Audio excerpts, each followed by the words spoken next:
Salve, salve, meu povo, paz e bem. Continuamos o nosso estudo, nosso curso Mistérios do Apocalipse. Se você chegou até aqui, então parabéns. Com certeza está curioso, está gostando do curso, está aprofundando.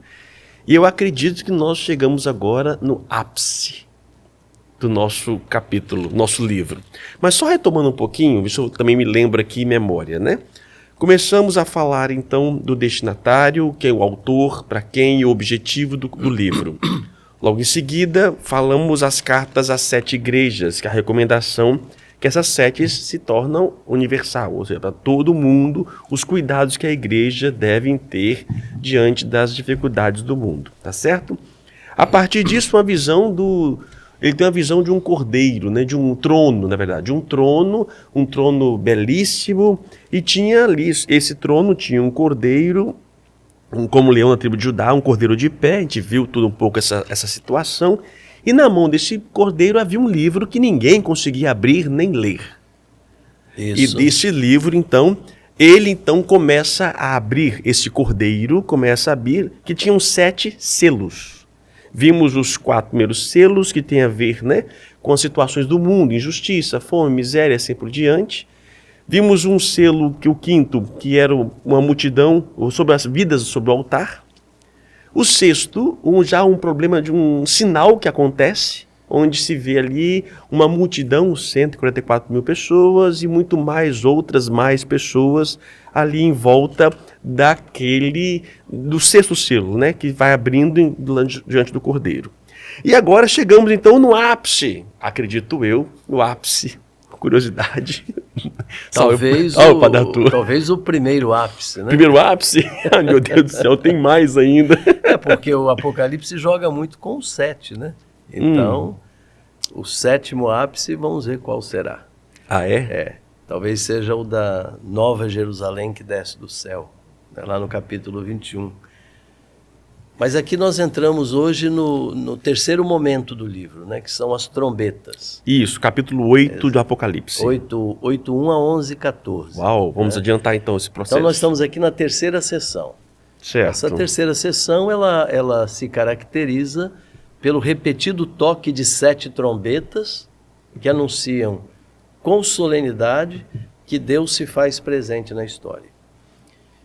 E quando Deus se aproxima, a natureza se comove. Isso é indicado pelos fenômenos cósmicos das primeiras 4 trombetas. Intervém também na história humana umas forças demoníacas, vigorosamente descritas, a partir de uns esquemas tradicionais bíblicos, né? Uma praga de gafanhotos, lá no capítulo 8, de 1 a 12, uma devastadora cavalaria infernal, lá de 9, 13 a 21. Descreve-se depois a história da salvação considerada em suas fases alternativas como um suceder de acontecimentos precipitados sem que se saiba bem aonde é que se vai chegar. E aí nós podemos falar, Padre Anderson, da sua grande curiosidade, Sim. A abertura do 7º selo. Ave Maria. Então vou pedir para você ler para nós o capítulo 8, versículos de 1 a 5. 1 a 5.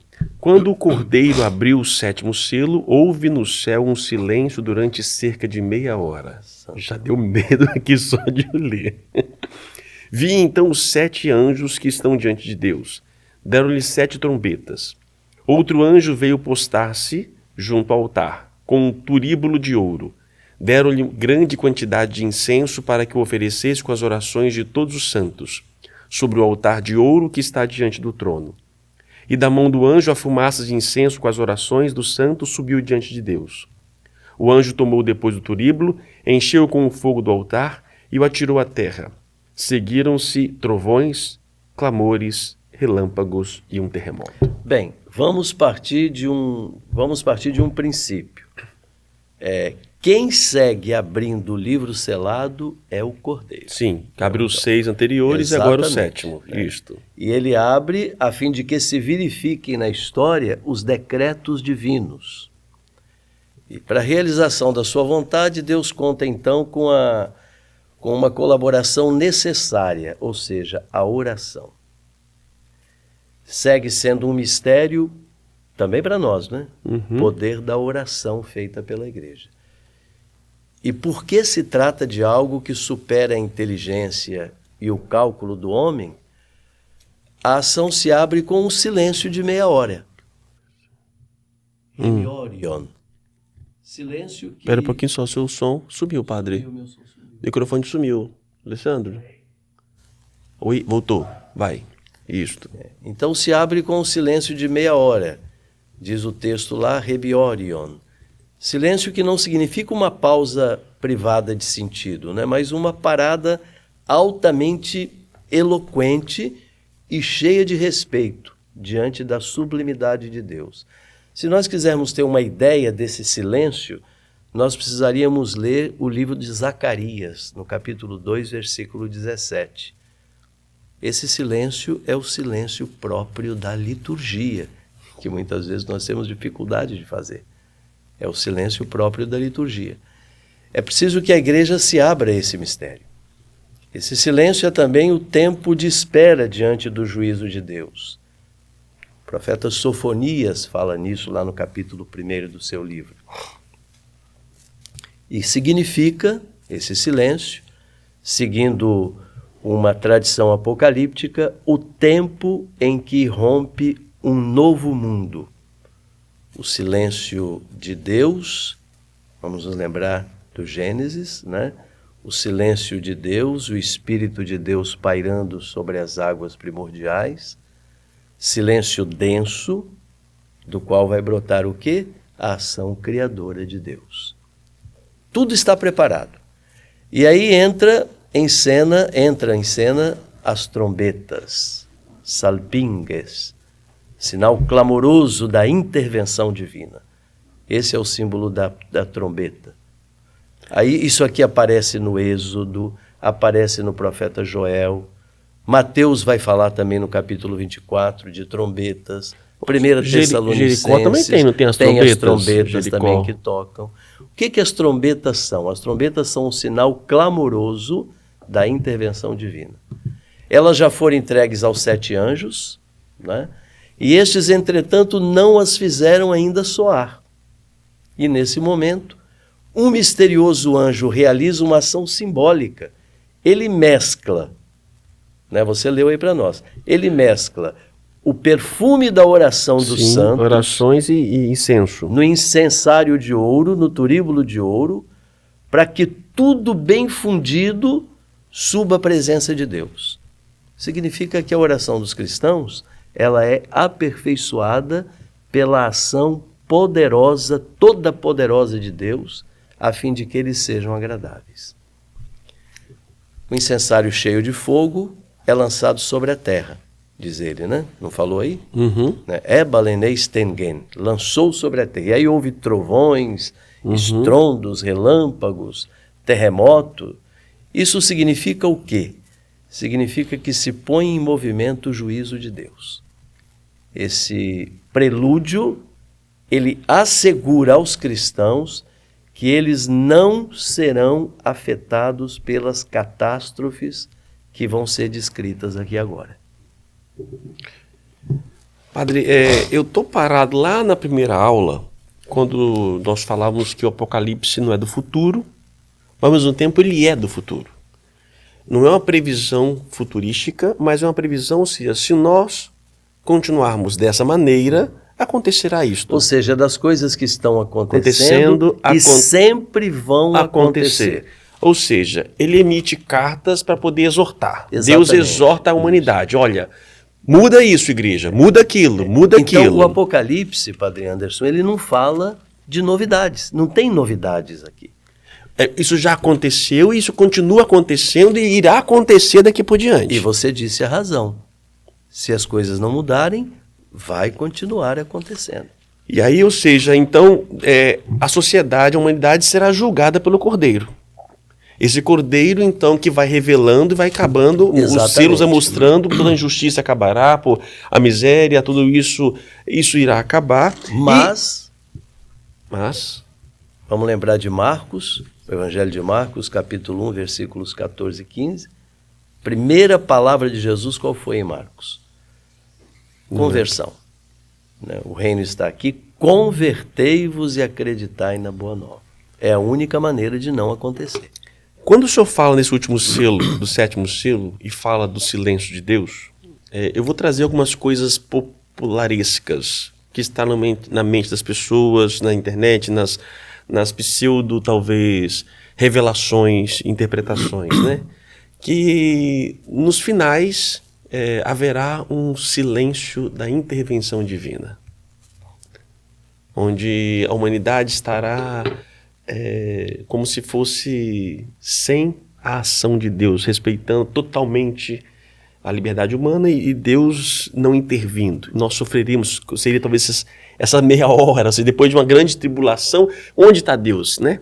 Onde está Deus? Aquele silêncio. Uma recordação da profecia, né? Eis que eu enviarei sobre a terra não fome de pão, nem sede de água, mas fome de ouvir a palavra de Deus. Procurareis de mar a mar e não encontrareis. Caramba. Quer dizer, ou seja, existe um tempo, né? Você está lembrado também lá em Lucas da parábola do rico Epulão e do pobre Lázaro, né? Mas Senhor, envia, faz um morto ressuscitar e avisar os meus irmãos. Eu tenho 7 irmãos, eu não quero que eles venham parar aqui. E ele diz, eles têm Moisés e os profetas. Que eles escutam. Mas se um morto ressuscitar, eles vão escutar. Ainda que se eles não ouvem Moisés e os profetas, ainda que um morto ressuscite, não ouvirão. E de fato, Jesus ressuscitou. Mas quantos não ouvem também Jesus? Não é verdade?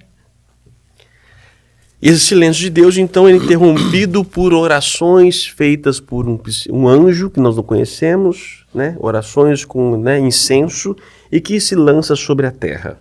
E aí começa o movimento das trombetas. Das trombetas, exatamente. Que é o despertar. Exatamente. Que é o despertar.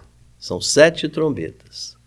Então a primeira trombeta provoca uma colossal tormenta. Caiu então sobre a terra granizo e fogo misturados com sangue. Exato. 1/3 parte da terra se queimou, 1/3 das árvores se queimou e toda a vegetação verde se queimou. Se você lembrar dos cavalos, isso aqui é uma acentuação do 4º cavalo de cor verde amarelado. Sim. Ou seja, a morte e o abismo, que recorda o quê? A 7ª praga do Egito.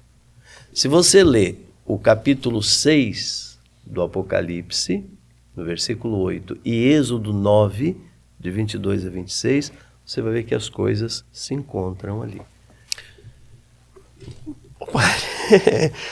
No tempo do Advento, a igreja nos prepara para a segunda vinda de Cristo. E fala de Deus, ele é misericordioso, ele espera, ou seja, ele não veio ainda por misericórdia, vai dizer São Pedro, para poder ver se o povo se converte. Isso. Se o povo não se converter, ou seja, é a misericórdia de Deus, isso irá acontecer. Isso acontece, aconteceu e acontecerá. Ou seja, realmente passaremos por dificuldades, por provações, purificações. E a humanidade será, no caso, queimada. Sim. Esse seria o primeiro selo. Podemos dizer. Exatamente. A primeira trombeta. Primeira trombeta. A segunda trombeta, ela alude a uma convulsão vulcânica de dimensões cósmicas. Algo como uma grande montanha incandescente foi lançado ao mar. 1/3 parte do mar se transformou em sangue. Pareceu 1/3 das criaturas que viviam no mar e 1/3 dos navios foi destruído. Então essa trombeta, ela recorda o quê? A primeira praga do Egito, que está lá em Êxodo capítulo 7, versículo 20 e seguintes. Ela recorda a primeira praga do Egito, a água do Nilo transformada em sangue. Primeiro, então, nós temos 1/3 da humanidade em sangue, no caso, fogo, misturado com sangue. A segunda, o mar, Isso, a montanha, exato. né? Os seres do mar, também 1/3 parte do mar se transforma em sangue. A terceira é uma catástrofe astral. Caiu do céu uma grande estrela ardendo como uma tocha, e caiu sobre a 1/3 parte dos rios e sobre as fontes. O nome da estrela é Absinto. A 1/3 parte da água se converteu em absinto, e muitos homens morreram por causa da água, que se tornou amarga. Se tornou amarga. Agora vai lá, na quarta trombeta, ela alude a um eclipse. 1/3 do Sol, 1/3 da Lua e 1/3 das estrelas foram atingidos, de modo que a terça parte deles se ofuscou. O dia perdeu 1/3 de sua luz, bem como a noite. Então é uma eclipse simultânea de planetas e satélites, conforme Êxodo 10, Joel 3. Então trata-se, no seu conjunto, de uma interpretação cristã sobre as catástrofes naturais. Tá, mas isso dá para acontecer então. Não, isso sempre aconteceu. Eclipses sempre aconteceram. Tá, mas transformar a 1/3 da humanidade, 1/3 do mar, 1/3 da terra, 1/3 de tudo isso Tudo bem, já tivemos pandemias, então, epidemias, tivemos... Atenção para um conselho aqui. Nós não devemos fazer uma leitura literal. Sim. E compreensiva em cada detalhe. Ok. Não devemos fazer. Né? Na verdade, aqui ele está aludindo, ele quer mostrar que Deus, ele transforma tudo se contorce diante de Deus. Né? Tudo se transforma diante de Deus. Então, o autor do Apocalipse, ele realizou toda uma evocação poética sobre vários modelos inspirativos. Olha, ele pegou a destruição de Sodoma e Gomorra, ele pegou as pragas do Egito e elementos da sua própria visão. As pragas se abatem sobre a natureza, a terra, o mar, as águas, a luz. Ou seja, trata-se do poder do mal que realiza uma obra antidivina como uma espécie de anticriação. Assim como Deus criou, é como se fosse, não existe a palavra, descriando tudo, fosse destruindo tudo. Né? O que Deus havia feito bom, em ordem inversa, né? A luz, as águas, a terra, agora se desnaturaliza e perde a sua bondade original. E, por outro lado, essas catástrofes, elas são sinais de libertação para o povo eleito, igual aconteceu no Egito. Estou dizendo isso, que o ser humano recebeu a missão de co-criador, e olha o que nós estamos vendo hoje, né? Rios poluídos, exatamente, enchentes, terremotos, vemos tantos sinais da natureza mostrando ali o mau cuidado. Isso volta contra quem? Contra o próprio homem. Pronto, volta contra nós. Volta contra nós. Ou seja, ao insistir, inclusive, no livro aí, nos elementos fracionários, não sei se você está lembrado, ele falava de uma terça parte. Sim. Totriton, uma terça parte da terra, uma terça parte do mar, uma terça parte das estrelas. O que ele quer indicar com isso? Ele quer indicar a parcialidade. Ou seja, nem tudo está perdido. Ainda permanece espaço e tempo para converter-se. 2/3 continuam. Lembra da leitura de domingo passado? Deus tem paciência com vocês. Deus tem paciência. Quando abriu o quarto, o anjo tocou então a trombeta. Então vi e ouvi uma águia que voava no meio do céu, gritando em alta voz: ai, ai, ai dos que habitam na terra, por causa dos restantes toques da trombeta dos 3 anjos que estão para tocar. Ave Deixa Maria. eu só dar uma última palavrinha a respeito dessas 4 primeiras trombetas. Né? Então, vocês lembram, nós fizemos muita ligação com as pragas do Egito. Sim, né? Entendi. Então, como as pragas do Egito, elas foram uma chamada para que não se endurecesse o coração, as catástrofes do Apocalipse, elas seguem sendo uma premiante chamada aos faraós de todos os tempos e todos os seus seguidores de todos os tempos que oprimem a terra e oprimem a humanidade. Cuidado, cuidado, a hora de vocês vai chegar. Né? E quando ele abre, e quando se toca a 5ª trombeta, aí nós temos uma ligação com a praga dos gafanhotos. E o 5º anjo tocou. Vi então uma estrela que havia caído do céu sobre a terra. Foi-lhe entregue a chave do poço do abismo. Ela abriu o poço do abismo e dali subiu uma fumaça, como a fumaça de uma grande fornalha, de modo que o sol e o ar ficaram escuros por causa da fumaça do poço. E da fumaça saíram gafanhotos pela terra, dotados de poder semelhante a dos escorpiões da terra. Disseram-lhe, porém, que não danificassem a vegetação da terra, nem que o estivesse verde as árvores, mas somente os homens que não tivessem o selo de Deus sobre a fonte. Foi-lhes dada a permissão não de matá-los, mas de atormentá-los durante 5 meses com tormento semelhante ao do escorpião, quando fere um homem. Naqueles dias os homens procurarão a morte, mas não a encontrarão. Desejarão morrer, mas a morte fugirá deles. O aspecto dos gafanhotos era semelhante ao de cavalos, preparados para uma batalha. Sobre sua cabeça parecia haver coroas de ouro, e suas faces eram como faces humanas. Tinham cabelos semelhantes ao cabelo das mulheres, e dentes como as do leão. Tinham couraças como a de ferro, e o ruído de suas asas era como o ruído de carros com muitos cavalos, correndo para um combate. Eram ainda providos de caudas semelhantes à dos escorpiões, com ferrões. Nas caudas estava o poder de atormentar os homens durante 5 meses.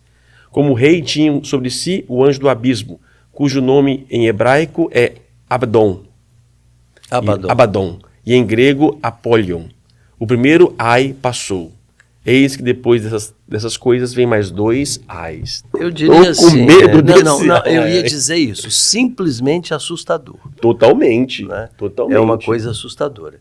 Então, ao soar essa quinta trombeta, se entrega a chave do abismo. Agora, veja só, que coisa interessante. Se entrega a chave do abismo a uma estrela, não é uma pessoa. Se entrega a chave do abismo a uma estrela.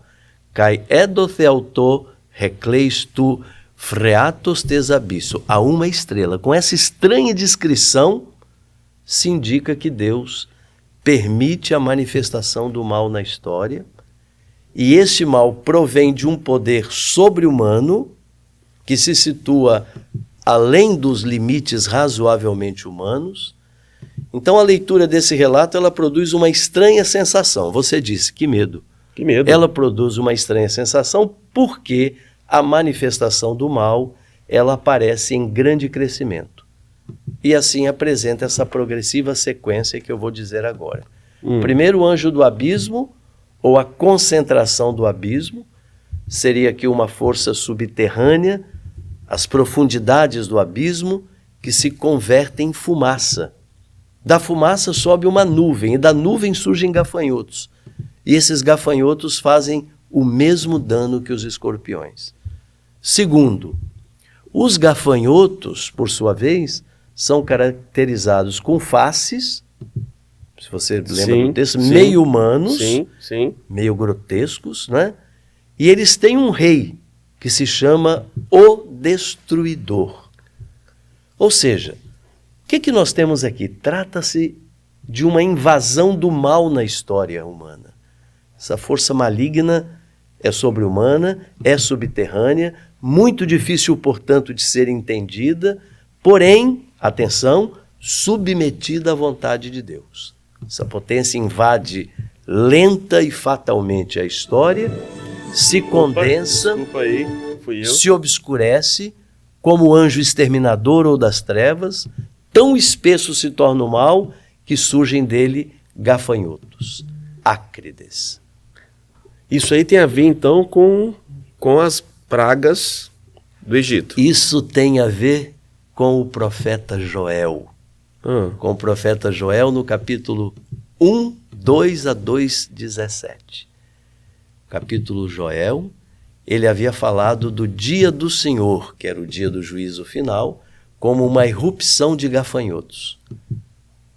O mesmo ocorre na 8ª praga do Egito.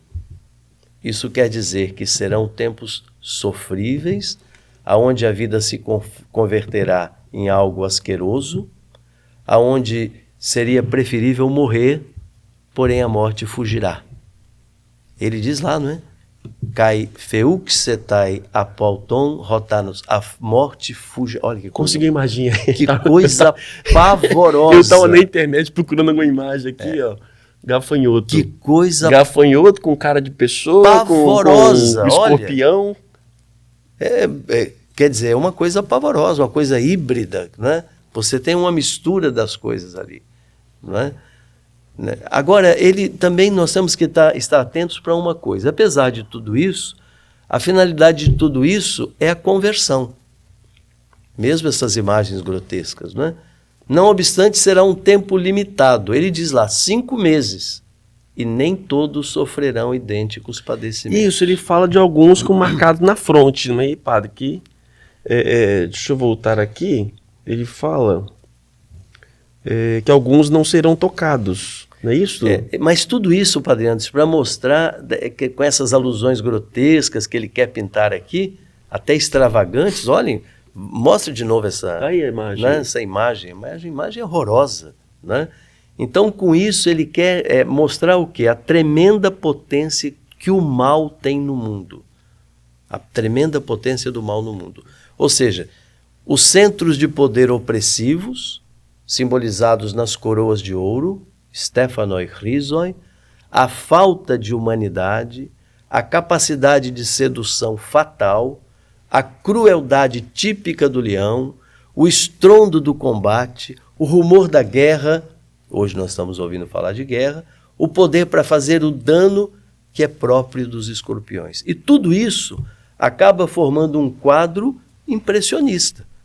É um quadro impressionista, porém cheio de força evocadora, mas também sombria, que é a expressão que você usou no início. Dá medo. Dá medo. Né? E faz a gente ver aqui quais são algumas das representações, ou melhor, das manifestações mais representativas do mal neste mundo. Ou seja, aonde vai chegar a maldade humana? Aonde vai chegar a crueldade humana?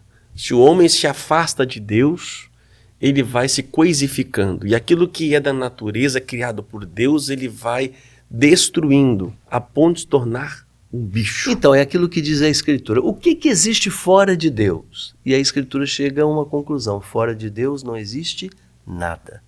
Nada. Né? Que é a questão do pecado original. Qual foi a grande descoberta que o ser humano, o homem e a mulher, fizeram no pecado original? Qual foi a grande descoberta? Que eles estavam nus. Que eles não tinham nada. Sem Deus, nós não temos nada. Então, em resumo, para a comunidade que lê o Apocalipse, fica aberto um tempo de reflexão sobre a grandeza e o poder do mal na nossa história. Mas o mal, ele tem uma origem. É preciso, uma palavra que a gente usa muito hoje, né? É preciso a gente rastrear. É preciso a gente rastrear qual é a origem do mal. De onde vem o mal? O mal vem do destruidor. O mal não provém de Deus, mas é algo consubstancialmente demoníaco. Tão grande é a sua força que não pode provir de um homem, mas de uma instância mais poderosa e anti-humana. Então o Apocalipse o designará com nomes.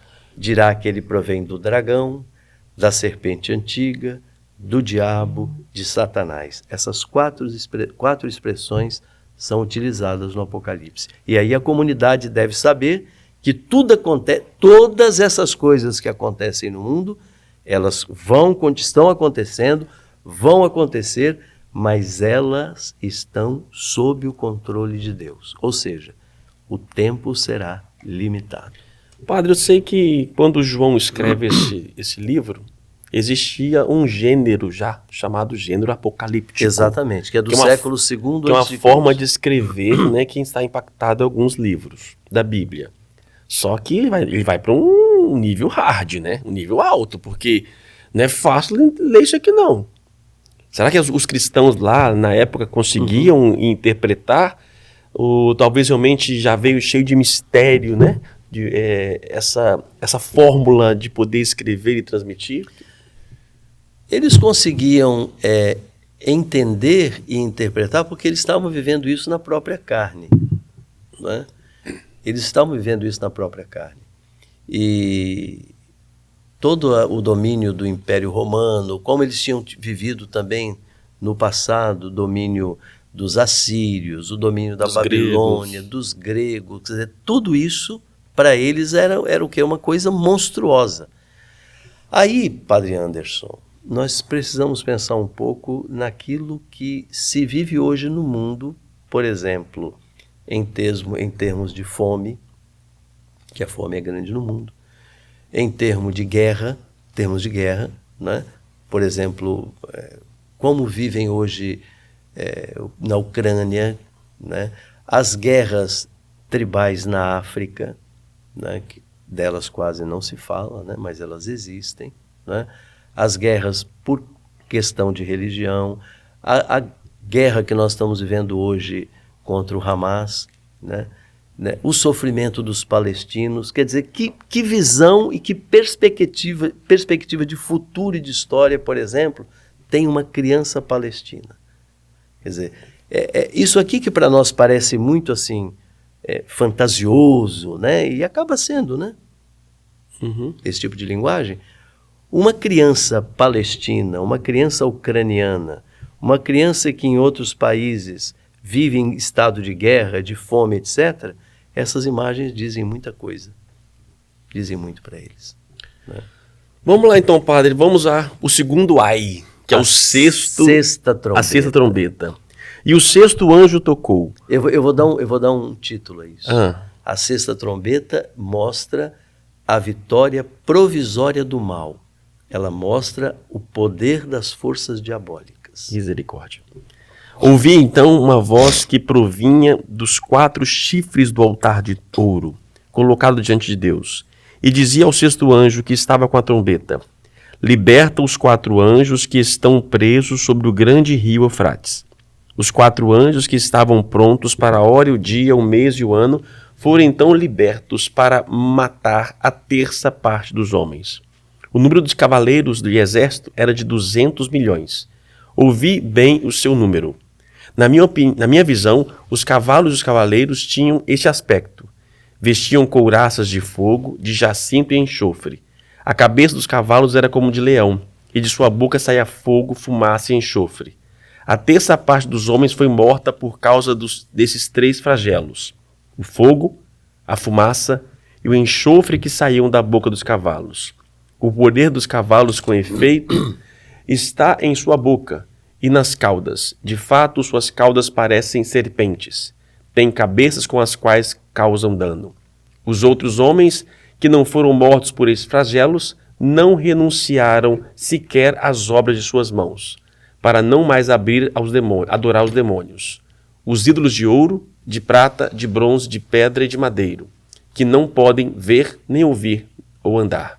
Não se converteram também de seus homicídios, magias, fornicações e roubos. Ave Maria. Cruz credo. Então, aí você vê que prossegue a ação cada vez mais insistente e propiciada pela oração dos santos. Note-se que a voz sai do altar de ouro. E essa voz divina ordena que os 4 anjos, nesse caso, as forças naturais que ocupam toda a terra, representadas por seus 4 pontos cardeais, desencadeiem sua ação destrutiva. Já se encontravam preparados para intervir na história concreta da humanidade e se detalha então pontualmente o horário fixado. E o rumor dessa cavalaria foi escutado, né? Resulta de um número incontável para um homem, 200 milhões.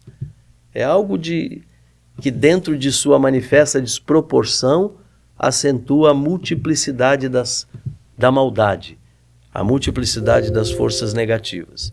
Surgem cavalos em fuga, como na abertura dos primeiros 7 selos, não sei se você está lembrado disso, cavalos dotados de uma enorme ferocidade, pois logo se convertem em leões. As cabeças dos cavalos eram com cabeças de leão, seus cavaleiros são apenas entrevistos, ambos cavalos e cavaleiros formando uma unidade destrutiva, quase como os centauros, têm a cor vermelha do sangue, o fogo, o jacinto e o enxofre. Ou seja, é um colorido fantástico, uma natureza diabólica. Achei uma imagem aqui na internet, aqui, mostra aí. padre. Olha aí, mostra aí, por favor. Credo em Deus.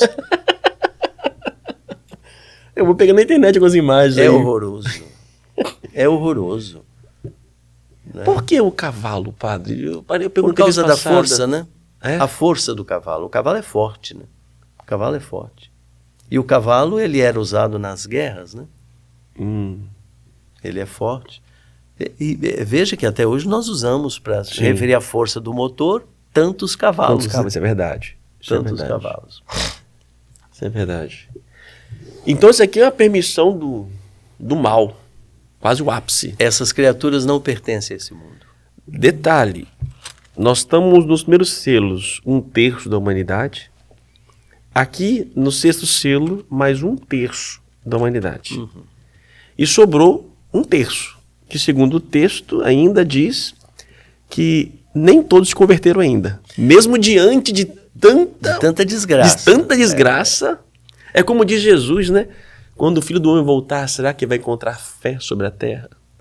Então, por isso que eu disse, né? Eu disse aqui ultimamente, essas criaturas não pertencem a esse mundo, foram feitas para destruir, são partícipes das forças negativas, porque elas têm que existem desde o início da criação, e essa é a interpretação de conjunto. Existem na história forças incontroladas, forças desmedidas na sua quantidade, na sua capacidade de fazer o mal e de versar veneno.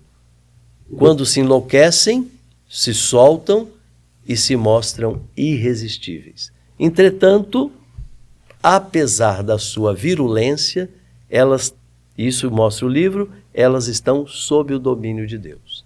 Então, o relato, ele não pretende nos levar ao desespero, mas ele pretende levar-nos a buscar a finalidade de uma profunda conversão. E este se mostra duplamente, uma conversão vertical, que significa adorar ao único Deus, uma conversão horizontal, que significa não praticar o homicídio, não praticar o roubo e deixar de oprimir as pessoas. Essa é a mensagem que nós encontramos aqui. Quando o senhor fala que esses animais não são deste mundo, não me veio à cabeça aqui, padre, lógico, cada geração é uma geração. Hoje, o que seriam esses cavalos diferenciados, né? O que é fora de nós, que é diferente, que tem nos destruído, né? Você vê uma internet, você vê um celular, você vê a tecnologia, que é para nos tornar melhores, mas por outro lado vai nos coisificando, com muita força, vai invadindo em todos os lares, todos os lugares. Então a nossa geração, a gente como se vivesse esses cavalos indomáveis. Mas aí você vê, a linguagem poética, assim como a linguagem apocalíptica, ela cria símbolos em cima disso. Por exemplo, a nossa, digamos, linguagem popular brasileira não existe. Esse tipo de cavalos que eu falei, não é coisa desse mundo. Você não vai encontrar esse tipo de cavalo. Se puder mostrar, todos estão vendo, né? Esse tipo de cavalo não vai ser visto em lugar nenhum. Não é desse mundo. Mas também não é deste mundo a mula sem cabeça, né? Das nossas histórias populares brasileiras. Não falava da mula sem cabeça? Sim. Do Saci Pererê? São coisas que não são desse mundo, são coisas de uma linguagem poética, de uma linguagem, de uma literatura, e aqui no caso a literatura apocalíptica. Não podemos ser fundamentalistas, como você está querendo dizer, né? Não Ou podemos. seja, o que isso quer dizer? O que é essa coisa fora de nós? É uma linguagem poética, para mostrar a grandeza da maldade. Até onde vai a grandeza da maldade, né? Continuamos? Continuamos. Ainda estamos no 6º ainda, né? Nós temos aí, nós temos um juramento, o juramento do anjo. Aí no capítulo 10, versículos de 1 a 7. Vi depois outro anjo forte descendo do céu. Trajava-se como uma nuvem e sobre a cabeça estava o arco-íris. Seu rosto era como o sol, as pernas pareciam colunas de fogo, e na mão segurava um livrinho aberto. Pousou o pé direito sobre o mar, o esquerdo sobre a terra, e emitiu um forte grito, como um leão quando ruge. Ao gritar, os 7 trovões ribombaram suas vozes. Quando os 7 trovões ribombaram, eu estava para escrever. Mas ouvi do céu uma voz que me dizia: guarda em segredo que os 7 trovões falaram e não o escrevas. Nisto o anjo que eu vira de pé sobre o mar e a terra levantou a mão direita para o céu e jurou por aquele que vive pelos séculos dos séculos, que criou o céu e tudo que nele existe, a terra e tudo que nela existe, o mar e tudo que nele existe. Não haverá mais tempo. Pelo contrário, nos dias em que se ouvir o 7º anjo, quando tocar a trombeta, então o mistério de Deus estará consumado. conforme anunciou os seus servos, os profetas. Então veja que a visão ela é solene, né? Um anjo forte, angelon ischiron, ele tem uns traços deslumbrantes, se diz que ele está vestido de uma nuvem, peribeblemenon nephelen, na cabeça um arco celeste, reiris reptites kefales autu, um rosto como o sol, tu prosoponautu ros helios, e pés como colunas de fogo, roipodes autu ros estiloipirós. Ou seja, todos esses elementos que nós ouvimos aqui aproximam esse anjo de quê? Da figura do Senhor Jesus, que apareceu lá no capítulo 1. Dizer que está vestido de uma nuvem é o mesmo que dizer que ele é da transcendência, ele é da transcendência divina em contato com a terra. O arco celeste recorda o arco-íris, que é o símbolo da aliança divina, que estava junto do trono de Deus, lá no capítulo 4. A formosura do sol brilha em seu rosto, as pernas como colunas de fogo, enfim, tudo isso faz a gente pensar nos raios de sol que caem verticalmente, iluminando e aquecendo a terra. Logo depois, aqui a realização de um gesto inédito, como de um colosso ou um guerreiro que com seus pés abrasa o mar e a terra em sinal de domínio absoluto. A sua voz tem o poderio do rugido do leão, diz o texto. Então, todos e cada um desses elementos, que não é necessário determinar plasticamente, indicam a grandeza do personagem, indicam a sua grandeza e resume que se concentra tudo isso, logo depois, se concentra tudo isso num pequeno livro que ele tem nas mãos. Está lá na figura. Eu peguei essa imagem aí. Pequeno livro que ele tem nas mãos. O arco-íris, asas, perna de fogo, livro. Levanta a mão direita ao céu, como lá em Deuteronômio capítulo 32, para acompanhar com seu gesto um juramento solene, como lá em Daniel capítulo 12, versículo 7, jura e toma como testemunha o próprio Deus, considerado aqui como o vivente, homos entozonti, o Criador universal, aquele que criou o céu e tudo o que nele existe, a terra e tudo o que nela existe. Ou seja, o objetivo desse juramento, do qual se fala aqui, é a plena segurança de que o desígnio salvífico de Deus vai se realizar. E esse foi sendo preparado na história, proclamado pelos servos de Deus, os profetas. Deus sustenta esse projeto de salvação e, ainda que passe por dificuldades, ele é orientado e ele é empurrado pela força divina. Ou seja, Deus está aí, né? Agora, então, eu gostei dessa expressão que você usou, Deus está aí. Quem é que mostra isso? Quem é portadora desse mistério de Deus? É a igreja. A igreja é portadora desse mistério de Deus e o Apocalipse está dizendo, João está dizendo na revelação, que ela não está abandonada às suas próprias forças ou aos seus próprios recursos, mas ela está protegida pela providência. Vamos ver se você se lembrou da mesma coisa que eu lembrei aqui. Voltei agora, ou seja, que Deus é fiel, que a aliança feita lá no Gênesis, ela permanece, que o fogo, né, do Espírito continua a acender sobre ela, que a igreja, mesmo que passe por dificuldades e provações, mesmo que o mundo esteja caindo, consumindo na maldade, ou seja, ela está ali, Deus está ali. As portas do inferno jamais prevalecerão. Era exatamente isso aqui. Era exatamente isso. As portas do inferno não prevalecerão. Ou seja, a gente tem a ideia de que o mundo... A gente vê, por exemplo, quando fala, nossa, olha o que aconteceu. Mesmo quando acontecem os escândalos, não é? Mesmo quando acontecem os escândalos, a gente precisa estar certo. E o Apocalipse está nos dizendo isso. O mundo não caminha hereticamente para o fracasso. Deus é que dirige os destinos da história. É Deus quem dirige. O acento se põe aqui não no tempo concreto do cumprimento, não é um cálculo aproximado, mas na certeza da sua consumação e na segurança do triunfo e glorificação final de Deus. Essa é a certeza que o livro do Apocalipse quer trazer. Agora, seria bom a gente falar um pouquinho, Padre Anderson, sobre esse livro. O livrinho? É, o livrinho. Veja lá, capítulo 10, de 8 a 11. São 3 versículos. Sim. A voz do céu que eu ouvira tornou então a falar-me. Vai, toma o livrinho aberto da mão do anjo que está em pé sobre o mar e sobre a terra. Fui, pois ao anjo e lhe pedi que me entregasse o livrinho. Então ele me disse, toma-o, devora-o. Ele te amargará o estômago, mas em tua boca será doce como mel. Tomei o livrinho da mão do anjo e o devorei. Na boca era doce como mel. Quando engoli, porém, meu estômago se tornou amargo. Disseram-me então, é necessário que continues ainda a profetizar contra muitos povos, nações, línguas e reis. Então o plano divino, ele se foi realizando e ele foi amadurecendo na história. E dentro dessa continuidade histórica, João, que é o vidente do Apocalipse, ele assume a sua função profética.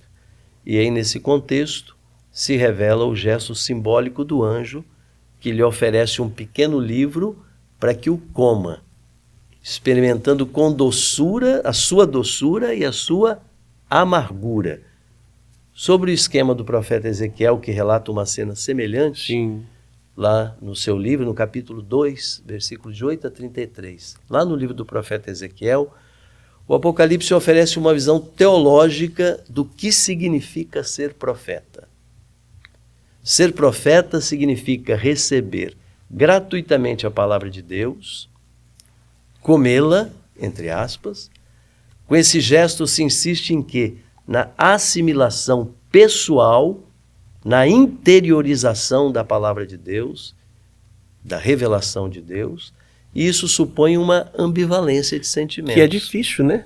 Ou seja, a palavra de Deus, por mais viva, só que ela mexe com a gente. É aquele negócio. Ela a alegria, então, É. a alegria de anunciar a mensagem de Deus e também a amargura que acompanha a árdua tarefa do profeta. Profetizar, denunciar. Exatamente. A isso nos lembra o profeta Amós e nos lembra o profeta Jeremias, né? Ou seja, a profecia é aberta, ela tem como horizonte o campo do mundo. Ou seja, diante da maldade humana que vem com força, cada vez mais forte, com símbolos às vezes extra-humanos, que quer destruir a humanidade, mesmo que tenha boa parte sendo levada pelos vícios, pela pornografia, por Exato, tanta coisificação do ser humano, a igreja ainda permanece, mesmo que pequena, mas ali com um livrinho mostrando, ou seja, anunciando e denunciando. Olha, gente, converta. Exatamente, Converta. exatamente. Mudem. Porque você tem as injustiças que você vê, e o Papa Francisco lembrava uma coisa que eu acho muito, muito bonita na pregação dele. Você tem os invisíveis, né? Tem o pessoal que você não vê, eles são invisíveis, eles estão no sofrimento, mas são quem esses? São os descartados da história, como se eles não valessem nada, eles não significam nada, né? E é papel do profeta, o profeta ele vê, Padre, aí continua para terminar, nosso tempo está esgotado. A gente vai ter a sétima trombeta? Olha, nós vamos agora falar de uma coisa muito misteriosa. Ai, meu Deus do céu, mais ainda? Nós vamos falar aqui no capítulo 11 das testemunhas e a besta. Opa! Ave Maria. Gente, aqui, aguenta aí, filho, aguenta um pouquinho aí, dá um pause, vai no banheiro, volta, testemunhas e a besta. volta pode amanhã, rever, continua a rever, porque não dá vontade de parar, Então, nesse capítulo, agora é o capítulo 11, versículos de 1 a 14, o capítulo ele se situa em espaços diversos, né, que vão se sobrepondo. Você vai ver, ele começa no templo, continua com a aparição das 7 testemunhas profetas, que saem do templo, atuam na terra, morrem na grande cidade, sobem aos céus. Então são diversos quadros representativos e simbólicos que supõem 3 sequências de uma grande densidade teológica. Não sei se você Quer ver, por exemplo, lê agora para nós a cena de Apocalipse 11, 1 a 2. Deram-me depois um caniço semelhante a uma vara, dizendo: levanta-te e mede o templo de Deus, o altar e os que nele adoram. Quanto ao átrio externo do templo, deixa-o de lado e não meças, pois ele foi entregue às nações que durante 42 meses calcarão aos pés da cidade santa. Então, essa cena dos 2 primeiros versículos, ela se desenvolve no esquema arquitetônico do templo. Não pode ser esse o templo do céu. Tampouco se refere ao templo de Herodes o Grande, pois havia sido destruído na Grande Guerra Judaica do ano 70 e só sobraram as relíquias, como relíquias as suas pedras. O texto parece fazer alusão ao templo ideal de Salomão, que não possuía senão 2 espaçosos pátios. Isso nos é recordado pelo livro de 1 Reis e também pelo livro do profeta Ezequiel. O gesto da medida, ele é de todo simbólico. Sob essa imagem, nós precisamos ter presente a igreja. E significa que a igreja não será entregue aos pagãos. Mas significa também que ela será preservada no mais sagrado das emboscadas alheias. Conhecerá tempos de calamidade, tempos de perseguição, porém não poderá ser destruída. Por quê? Porque é o poder de Deus que a assiste. Agora, você quer ver uma coisa, Padre Anderson? É muito interessante, embora seja longo, não sei se vale a pena fazer a leitura, aí os versículos de 3 a 14. Não sei se... Vamos lá. Ou vai preparando em casa, com pipoquinha junto, vamos junto. Sempre foi muito discutida essa interpretação aqui, veja bem. As minhas 2 testemunhas, porém, permitirei que profetizem, vestidas de saco, durante 1260 dias. Estas são as 2 oliveiras e os 2 candelabros que estão diante do Senhor da terra. Caso alguém queira prejudicá-las, sai de sua boca fogo que devora seus inimigos. Sim, se alguém pretendesse prejudicá-las. É deste modo que deveria morrer. Elas têm o poder de fechar o céu para que não caia nenhuma chuva durante os dias de sua missão profética. Tem ainda o poder de transformar as águas em sangue e de ferir a terra com o fogo de flagelos, quantas vezes o quiserem. Quando terminarem seu testemunho, a besta que sobe do abismo combaterá contra elas, vencê-las e as matará. Seus cadáveres ficarão expostos na praça da grande cidade, que se chama simbolicamente Sodoma e Egito, onde também o Senhor delas foi crucificado. E homens de todos os povos, raças, línguas e nações veem seus cadáveres durante 3 dias e meio, impedindo que sejam postos numa sepultura. Os habitantes da terra se rejubilam com isto, alegram-se e trocarão presentes, pois estes 2 profetas haviam atormentado os habitantes da terra. Contudo, depois dos 3 dias e meio, um sopro de vida, vindo de Deus, penetrou-os, e eles se puseram em pé. E grande medo se apoderou dos que contemplavam. Ouvia então uma voz forte do céu que lhes dizia: subi para aqui. E subiram para o céu na nuvem, e seus inimigos os contemplaram. Naquela mesma hora houve um grande terremoto. A 10ª parte da cidade caiu e 7.000 pessoas morreram na catástrofe. Os sobreviventes ficaram apavorados e deram glória ao Deus do céu. Então, olha, Cristo. Então, nesse capítulo, a ação se situa em diversos espaços, né, que vão se sobrepondo. Não sei se você percebeu isso. Começa no templo, continua com a aparição de 7 testemunhas profetas que saem do templo, atuam na terra, morrem na grande cidade, depois sobem ao céu. Ou seja, são diversos quadros representativos e simbólicos que supõem 3 sequências. E aqui, como eu disse anteriormente, nós temos uma grande densidade teológica, né? Esse relato completo, por isso que eu disse que essa sempre foi muito discutida a interpretação desses versículos que nós acabamos de ler.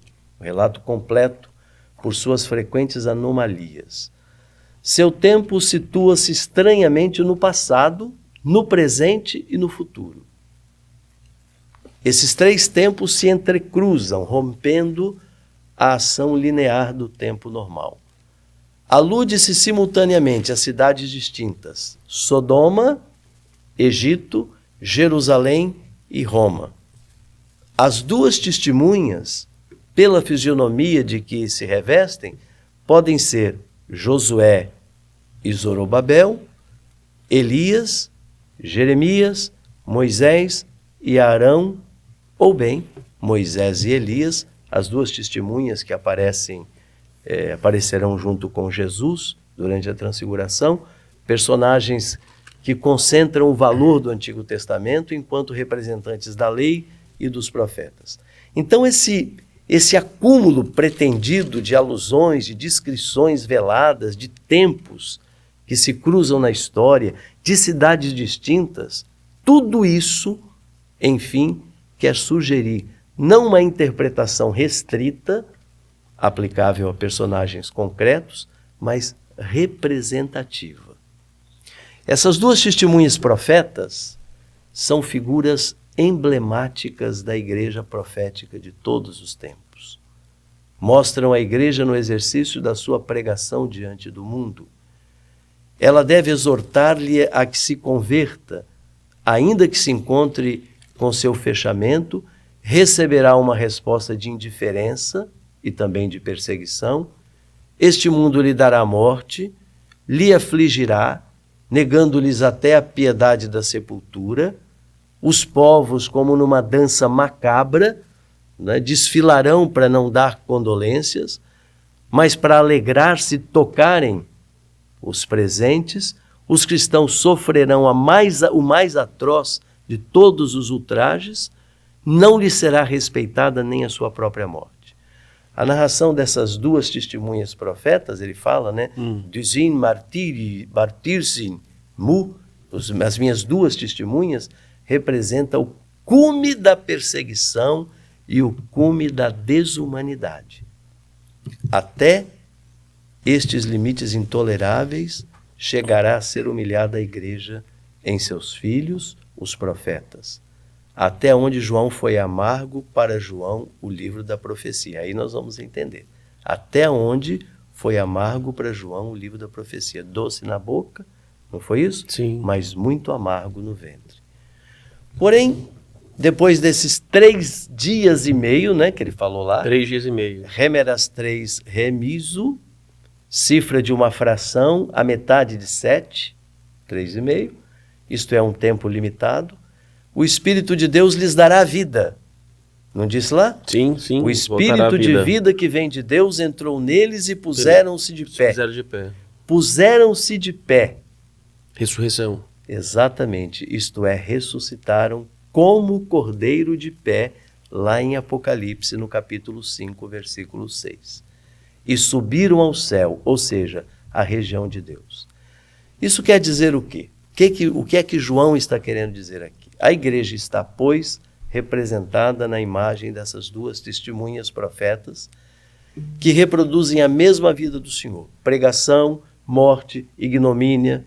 Se elas morrem com ele e como ele também ressuscitarão. O espírito de profecia é o testemunho de Jesus Cristo. Isso não é invenção minha, tá? Dá uma olhadinha lá, Padre Anderson. Aonde? Apocalipse 19, 11. 19, 11. Veja o que diz lá. 19, 11. Aqui. Vi então o céu aberto. Eis que apareceu um cavalo branco, cujo montador se chama Fiel e Verdadeiro. Ele julga e combate com justiça. Ele julga e combate com justiça. É Jesus Cristo, né? É Jesus Cristo. Cristo continua dando testemunho até hoje. Através de quem? Do Espírito que suscita profetas dentro da igreja. É aqui que João quer chegar com tudo isso. E terminamos o último ai, pode ser? Pode, vamos lá. Vamos lá? Que aí é o terceiro bloco, não é isso? Aqui é o quarto bloco. Já é o quarto? Aqui nós iniciamos o quarto bloco, que são os 3 sinais. Aí ele vai até 11, 14. Vai de 11, então, 15 até 16, 16. Então isso aí fica para depois. Fica para depois. Eu acredito então, que sim, é melhor. A 7ª trombeta. Exato. Fica com gostinho para depois. Sempre o 7º para depois. Cristo, Jesus 7º do selo, céu. 7ª trombeta. Então tá, né? Fazer o quê, né? Então fica aí, continue para a próxima aula. Na próxima nós começamos foi um pouco com a maior, sétima trombeta. com a sétima trombeta. Essa foi um pouco maior, mas muito profunda. Padre, muito obrigado mais uma vez. Nada, estamos aqui juntos. Meu povo, olha, precisamos partilhar esse conteúdo, tá? Faça chegar mais pessoas para que o povo possa conhecer a palavra de Deus. Deus te abençoe, até a próxima.